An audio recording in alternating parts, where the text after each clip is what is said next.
Kaya naman sa ating mga kapuso dads, guys, ano ba ang gusto nyo matanggap na gift ngayon from your family ngayong Father's Day? Despite powder, kasi meron na kayo niyan.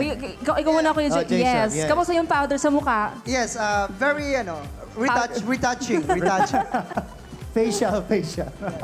Ako, ang gusto ko lang matanggap, syempre, yung mag-aaral sila mabuti, magandang grades para sa mga bata. At syempre, helmet. Kasi may bago akong Bakit? motor, gusto ko lang bagong helmet. Bagong helmet. Okay, sige. Sir Gabs? Ako, hindi naman ako material na tao. Ako lang continuous love. Wow! Wow! Wow. Hindi, gusto ko anything about the Knicks. Let's go, Knicks! Let's go next. Yan. Ako siguro happy na rin naman ako kasi graduate na yung panganay ko, yung bunso ko, nagpag-graduate na rin eh. So, Congrats.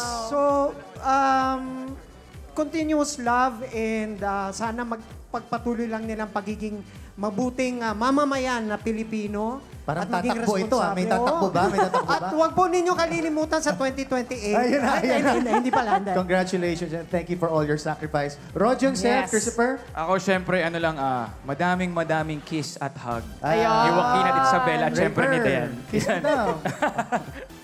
Seth. Ako, actually gusto ko ng pulbos, pero nabigay niya na eh. Di ba? Pwede mo iuwi yan. Pero gusto? Wala, lambing lang. Katulad ng Lambing. sinasabi ni Rodyo.